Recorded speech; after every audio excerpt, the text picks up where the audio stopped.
Thank you. Thank you. I'm so happy to be coming to you all today from Yolo County, where I live now at the south end of the valley. And finally, the air is clear. Is it clear up there at that end of the valley? Do you have better air today? Or is it still smoky? I'm in San Francisco, so I don't know. I know, but I'm wondering about the folks in Redding. What does it look like up there today? Still smoky. Still smoky? These are really. But it is better than it was. But yeah. I actually saw the stars last night for the first time. So yeah. Oh. That happened here about 3 days ago. It was wonderful. We all were out in the street looking at the stars, and it was good. It was good.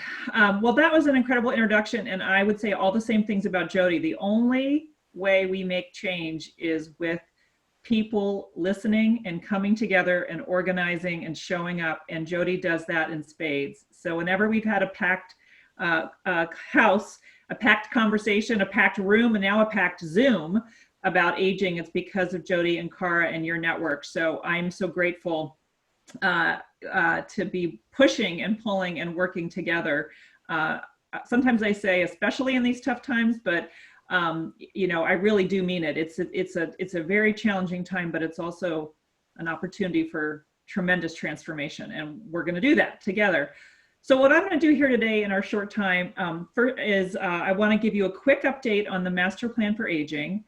I want to talk about voting briefly, and then I want to hear from you. So we'll do all those things in about 15 minutes. Is that right, Jody? Okay. So a lifetime ago, last June, 2019, the governor issued an executive order calling for a master plan for aging. And I think everyone here knows why. It's not just that more and more of us are living longer, it's that aging and the life course and the life journey is changing. And we've got great opportunity in that as we live longer and have more chapters of our lives. But there are also very real challenges. Healthcare and how we get health at home, how we keep our home, stay in our home, how we now navigate climate change. If we didn't know before, we certainly know now. How we afford the second half of our life, the second 50 years of our life, and how we are fully included and engaged, all of us, no matter what our race, our gender, our age, our health, our ability, our family status, our language, our immigration status, that we are all included as we age. And that's why I'm so happy to be at this forum, which we're doing just that. We're putting into branches planning, we're doing. But the master plan is, we kicked off last June. We've had hundreds and hundreds and hundreds of public comment and meetings and webinars and work groups and committees, all those things you do in civic life. And just this Tuesday, the stakeholder process ended. We're so grateful that the stakeholders submitted to the administration. I think we're at 743 recommendations. But 5 big ideas: that we need leadership, we need equity, and we've got to tackle housing, health, and poverty. We've got to tackle, and for health specifically, long-term services and supports.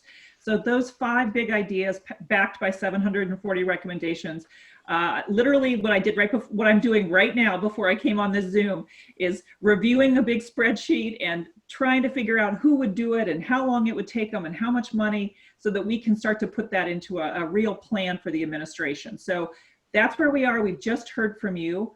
Now, October through December, the administration will get our act together so that December our governor can release the master plan for aging in alignment with Maria Shriver's governor's work on the Alzheimer's task force, all coming together in December. That is still our plan.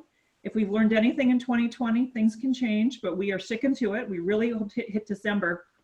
And then, as we like to say, then the real work begins. Then we kick it off and we implement this. And that's where the rubber hits the road, and we have to make sure. Brandy Wolf from SEIU said it so well on Tuesday. All this talk has to turn into walk, from talking the talk to walking the walk, and you all are such an important part of that. So in next year, I'm going to be coming back to you to say, let's talk about your local plan for aging. What is Shasta County? What is Redding City? What is your plan for aging on equity, on leadership, on housing, on health and poverty? Because as we know, in California, there is no state plan without local plans. And so your county will drive our state, and God willing, the nation, to do the right thing for aging and disability. So that brings us to today. In order to have a great stamp plan implemented, in order to have a local plans implemented, you need the right people, the right policies, and the right money, and voting is how you get that. And one thing that's so interesting about this year, so typically, right, older adults have terrific participation in voting, right? It's usually the younger people we're worried about. But actually this year is such a strange year. We're going to worry about everybody together. We're going to help everybody. So I actually think there's a lot of good news. The good news is that it's easier than ever, right? And the good news is that it's safe. You don't have to worry about COVID, right? They've made all these mail-in and drop boxes and lots of ways to distance and vote. So it's easier than ever. But here's the challenge, as you all know, it's a change. It's a change. Those of us who've been going to the same location down the street for a long time and doing it the same way in the same day, it's a change. So how do we help people with change? And let me just add even further, if there wasn't enough, as Jody just said, people may not be living where they were living. They've either moved because of COVID to be closer to family or to care for somebody, or they've had a job loss, or now with the smoke and the fires, they're evacuating from their area for safety. So people may not be where they were last election. So not only did their voting location maybe change, they have changed. They still can vote. The other population I'm really worried about is folks who live in residential facilities. Okay, they probably, maybe they in the past have left to vote, and maybe they will still if they're assisted living, but people in skilled nursing, their vote counts, their voice counts. We want to make sure they have help to vote. So we know their facilities will help them to vote. The state's putting out new guidance, maybe today. I haven't checked my email in a minute, but very shortly to remind nursing homes of their responsibility and opportunity to help people vote. But I would also encourage you to make sure people you know and love who are in residential facilities are voting and have help and support. Your local ombuds at PSA2 is also going to be working on voting. So let's remember everybody. Let's remember people who are in facilities. Let's remember people who are living with children instead of living at home, or who are living in a hotel, or who are somewhere else. So we have to do that. So how do we navigate those two things? That voting has changed and our lives have changed. How do we navigate those two things? We have a plan. I'm not going to surprise you. I'm a planner. I'm a master plan for aging. You need a master plan for voting. What are you doing to vote? You have to have your plan, and then call your friend. What is her plan? Call your mom. What is her plan? Call your neighbor. What is their plan? We need a master plan for voting. So that is my request to all of you.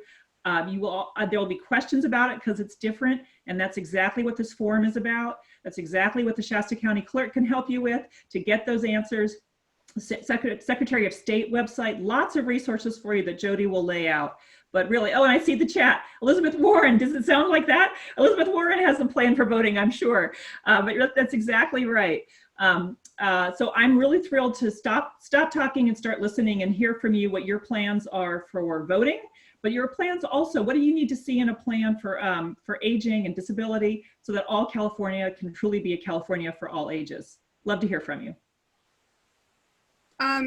Before we start taking questions, Kim, could you just say a little bit about kind of what some of the thinking is regarding more rural areas and how we make sure that the services and the recommendations reach areas that may not have good internet? And because I think that's a huge concern for folks who live in this 5-county area.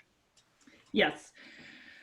This has been a huge priority, particularly we have representatives from Humboldt County, Patty Berg, who some of you may know, on the committee raising rural issues. And in fact, our last event of the planning process is next Tuesday. It's in Humboldt County virtually. We're going up there with Assemblymember Wood and my secretary to talk about rural issues and hear more. So I think, to get a little wonky for a second, the issue in rural is going to demand strengthening and bringing together hubs so that we have critical mass to provide those services. I don't think Siskiyou County can do it by itself. I don't think Colusa County can do it by itself. I don't think Shasta County can do it by itself. So it's how do we bring together those hubs of aging services, disability services, home and community-based services. And there's a couple reasons for that. One is for people, how you can figure out what's available, but the other is for sustainability of the services. So we are looking a lot at aging and disability we keep using the word hubs. We need a better word. So if you have a better metaphor, let us know. So that it would be possible for health systems to partner with home and community-based services, use more of that healthcare dollar to help support those home and community-based services so that there becomes a sustainable model. We do think that every community, we know every community has, at least for people on Medicaid, in-home help, right? IHSS, California's flagship, but not every community has adult day health. Not every community has the multi-purpose program for our oldest elders living at home. Not every community has adult assisted living that can be paid for with Medicaid. So we don't have the full range of options payable by Medicaid. And then let's talk about the missing middle. If you're not on Medicaid, you don't have the money, you don't have the services, you don't have a way to get those. And we know older adults are living in these more affordable areas for quality of life and all kinds of reasons. So I do think there is a way we have to bundle the Medicaid dollar, bundle the services, bundle the health plan so that we have a strong enough ecosystem, because certainly there's enough people. Certainly there's enough healthcare spending, but it's not organized in a way that is strengthening home and community-based services. So that's going to be a lot of our work, is system work. I know it's a little bit wonky, but I know this group is our policy wonks, so we can do it. But the system, I think about childcare, I think about other systems. Boy, the childcare system looks wonderful compared to the adult care system from where I sit. So how do we make that adult care system really available to everybody? And part of it is serious, smarter partnership with the healthcare system. Health and community partnership is key. Broadband, yes, the governor announced a broadband, gave us the assignment of working to bring broadband statewide. We're partnering with schools so that it's school, but also community focused, school and community. You might be using that phrase later today, I understand, but school and community working together on broadband. And then I think the other issue that's real priority for me personally and for the administration is tribal relations and tribal elders. There have not been as much, we can do better in my Department of Aging to really make sure that tribal elders have the resources and services and supports. And that is very critical, that we figure out how the Master Plan for Aging in California supports tribes' vision and values for their communities as well. Great. Okay, so if you have a question for Kim, she's graciously given us a little bit more of her time to ask questions. So if you have a question and you're on the phone, press *9. And if you are on Zoom, raise your hand. And Susan Meyer, our Southern California organizer, is going to be moderating the Q&A.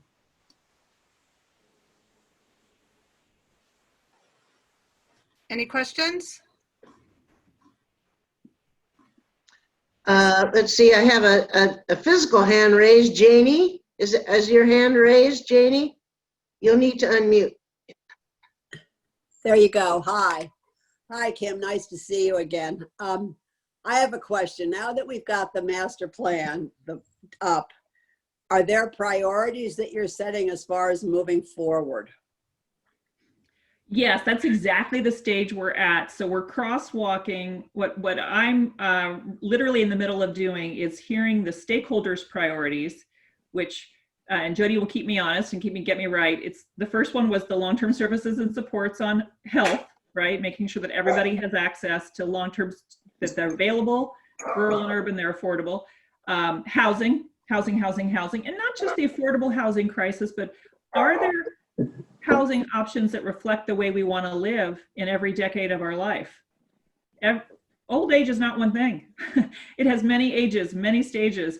Are there multiple choices? And is it possible for older people to move, right? Given the mobility issues around Prop 13. And there's a lot to think through there about how we help people have full choice of where do I want to live when I'm 60, when I'm 70, when I'm 80, when I'm 90, when I'm 100. So housing is a big issue. Poverty, Social Security has long been a bulwark, but again, those pressures of housing and healthcare have had too many seniors. The word I learned from this process is downward mobility, that aging for too many people is a time of downward mobility. And then across all those three priorities from the stakeholders, leadership. Leadership matters. Leadership, who are the aging and disability leaders in your community? Do they represent your community? Older people, people with disabilities from every culture and race and ethnicity and family experience? Does that represent it? That leadership matters. And then equity. One of the other really big insights is that, aging can be a time of where a lifetime of inequity come together and lead to have even more severe health inequities and income inequities catch up with you at age. But that's also our opportunity for aging to be a remedier, to be a great driver. What can we do with aging to counteract that? Most older people were born into a world of legalized discrimination and segregation, whether it's on race or LGBTQ, people or gender. There is great trauma and experience of discrimination that has a legacy into the aging years. And so how do we address that? So those are the priorities we hear from the stakeholder. The great news is those largely align with the Newsom administration's priorities around California for all, affordable housing, affordability of the California dream. But where we are now is getting real, brass tacks. What policy, what budget, what is going to really move us forward next year as we launch, but over the 10 years we need to make this plan a reality. We have a hand raised under the participants area. Susan Hammer, you're up next. Hi, good morning. I'm so thrilled that you're here and listening to what you have to say. One of my concerns is I always feel caught in the middle that, I appreciate people need these programs, but because of my income level, which I think is rather modest, I'm never eligible, but I've paid into it. And so that's a concern. How can we have people in my situation, I know I'm not alone, take more advantage of these, and particularly say like long-term care. Long-term care policies are outrageously expensive, and I'm getting to the point where I can't afford the one I signed up for, 15 years ago.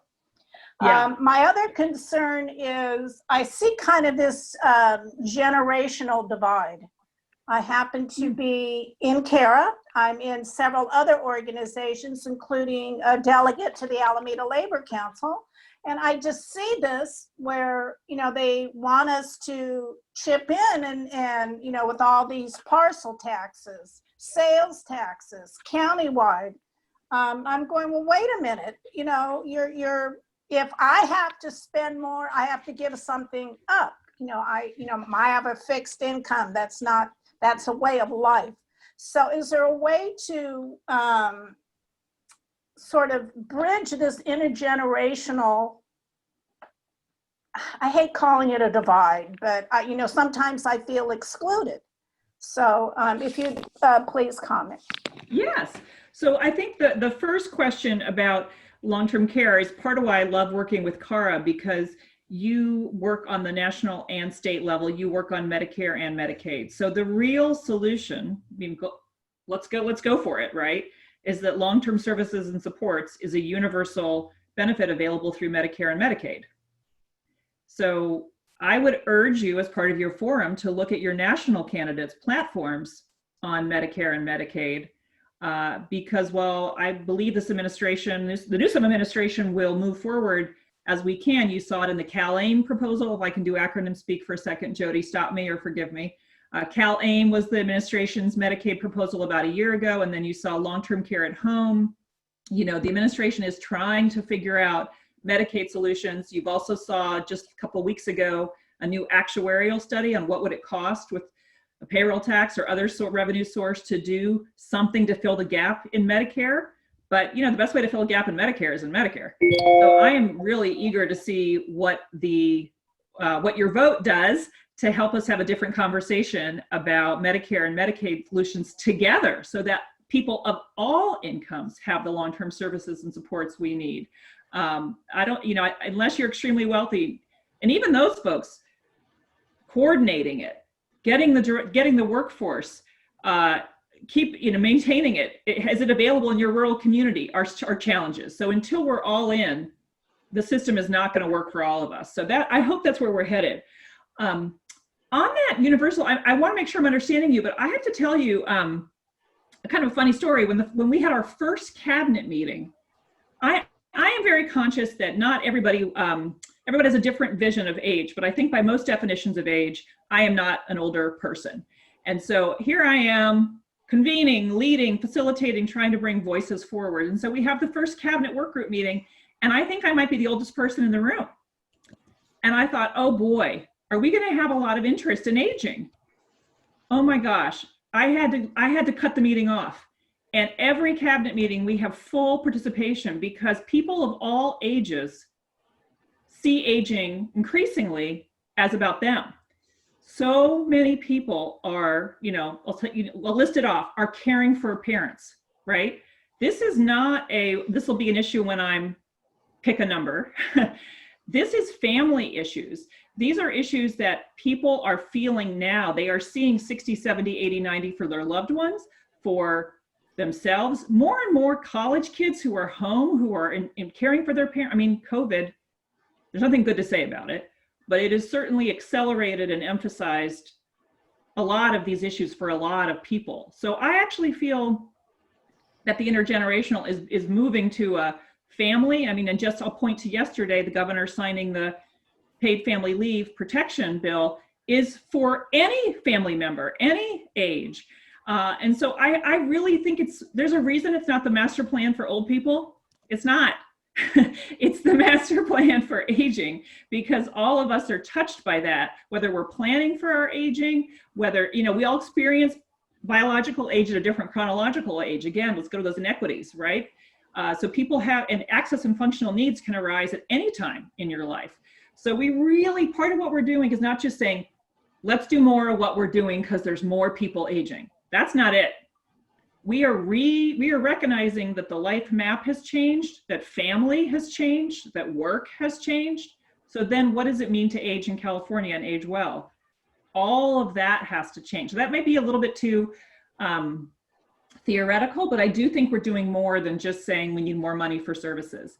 I mean, that always helps, but we're also trying to really imagine what aging we want for ourselves right now, for the people we love, for ourselves in the future, for our children. What kind of aging do we want for our grandchildren, right? Like, it's a really trying to broaden the conversation so that we can be hopeful even in some tough, very tough times.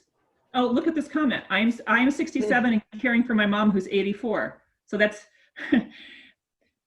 in the old way, those would be two people who are old, but that's two different stories. And we are equally concerned about how is Tish, excuse me, how your health is as a caregiver, and how your finances are if you're possibly helping support. How are you going to afford, and of course, how COVID is impacting all of that. So, as I say too much, aging is changing. So that's part of what the plan's about. It's got to be not just more, but different. Thank you. I find that very encouraging. Thank you very much. So we have time for just two more questions. Ramon, you'll be up first, and then David, you'll be second. Hey, Kim, Ramon Castablanc, Solano County. Howdy. Because Eastern Solano County is a whole lot like the Sacramento Valley in terms of, rural population and all those kinds of issues, also indigenous people. So anyway, I was very encouraged by the report at the master plan meeting talking about a cabinet level position to oversee the ongoing implementation of the plan and a task force. So you have any thoughts on that, or what can you tell us about that? Yeah, I think the recommendation on leadership is partly directed at the state, because the Department of Aging, we are small and mighty and small, and there are aging disability services kind of all over, which can be a good thing in that everyone's involved in aging and disability, but it can also make it hard to coordinate and really keep your eye on the prize and your eye on the people you're serving. So one of the recommendations from the stakeholders is we need someone in the governor's office whose job is aging and aging disability.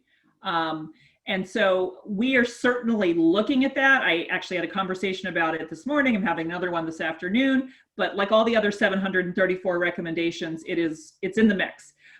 So I think what I'm hoping what people are doing is, I keep saying the formal stakeholder advisory committee process is over because the last formal meeting was Tuesday, but now the cabinet work group will be meeting all fall. So I hope that you are using that executive summary and your favorite recommendations, your passion, and bringing that to the cabinet. We just added the remaining 3 cabinet members from Farm, from Corrections, and from the EPA. So now the cabinet work group is the entire administration cabinet. Anybody whose name begins with secretary is now in the cabinet work group. So reach out to secretary and let them know what your passion is. Obviously, my boss, Secretary Mark Galley, is Health and Human Service, but there's Secretary of Labor, there's Secretary of Natural Resources, there's Secretary of Government Ops, which includes broadband. So there's lots of ways to weigh in with the administrator. And of course, Gavin and himself reach out to the governor to let us know what your priorities are, because that's what we're doing the next 3 months, is taking the stakeholders and whittling it, focusing it, honing it to a plan we can announce in December. And that could be one of the things. And David, you're up next. All right. This is sort of one of those missing middle issues in a couple of different ways. My wife and I do not have children. And when we think about the later years of our parents, all of them aged pretty well. They got to the end of their lives without significant dementia or anything like that. And yet we provided significant help to them in a number of ways, mostly in navigating really complex systems and navigating governmental agencies and business things and stuff like that. And it's really hard for us to think about, okay, without children ourselves, how do we get those little small helps provided for us? And I think that's one of those things that we need to look for ways to develop systems around that can provide those kinds of things. So that's just something I wanted to raise a little. Oh, I'm so glad you did. That's one of the major, when Medicare and Social Security were created in the 60s, really the primary plan for older age was your children. And some, back then, probably your daughter or your daughter-in-law. And now we have a whole generation of people who either aren't living near their children, right? People have scattered or didn't have children, or children have full-time jobs and other, and have 4 generations, 5 generations. So that year, for a lot of people, the plan of the kids will do it is not a plan. And so I think part of what we're trying to do is make it easier. All that bureaucracy you talked about, how can we make it easier for anyone to navigate care coordination? What can health plans be doing? What can area agencies on aging, which are not income-based, right, but that are for all ages, do to make it easier? I often say that I think most people here know First 5. No, First 5 is the place to go to 0 to 5. I don't think most people know where the place to go is for 60 plus. It depends so much on your community. It's not clear. So it should be easier. And then I think we're also looking at how do we build community, those village movement models. I don't know if you have that in Reading, I should, but civic and social and congregations. I mean, I'm sure that most of the check-in calls that have happened during COVID, that haven't come from family, have been religious institutions and book clubs and neighborhood groups checking on people. So that, yes, it's great the health plan is calling, but it's also great your neighbor's calling. And so how do we strengthen that civic life? So many people, as they age, get pushed to the sidelines, and those bonds weaken just as they're needed most. And so we have to get at the ageism and the transportation barriers and all of those things that pull people out of community and connection when you might need it most. So those are 2 thoughts: simplify the system, the community connection. And then I honestly think more supports for family caregiver with the broadest definition of family, right? We all know the biggest provider of caregiving is not IHSS, is not direct care. It's someone in your family of choice. And that shouldn't be limited to a marriage or blood relation. That needs to be open to the people who are in your family of choice and who are caring for you. So that's the other, strengthen family caregiving and divine family broadly. You know, we're tackling that a lot on visits to residential facilities during COVID. And there's been this notion of only essential family can come in, and like being really clear that people get to pick who their essential family is, and making sure that everyone, and then if people don't have anybody, that we help find somebody who can be that person's visitor and eyes and ears as well. So these are all really, really important insights and challenges. Thank you. Thank you, Kim.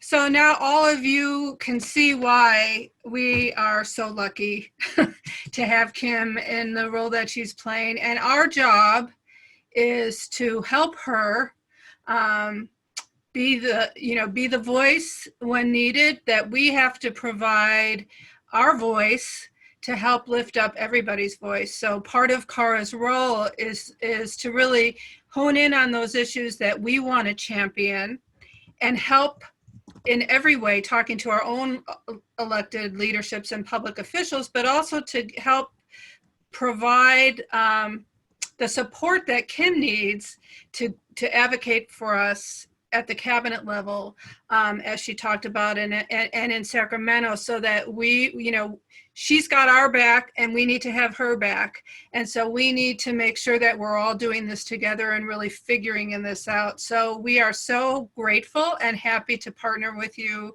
and hope this is just the beginning of our conversation around where we go from here. Oh yes, much, much more to come. Keep it coming. Thank you guys. Have a great day today. Be well. Thank you for coming. Bye. We're clapping, even though you Yay. can't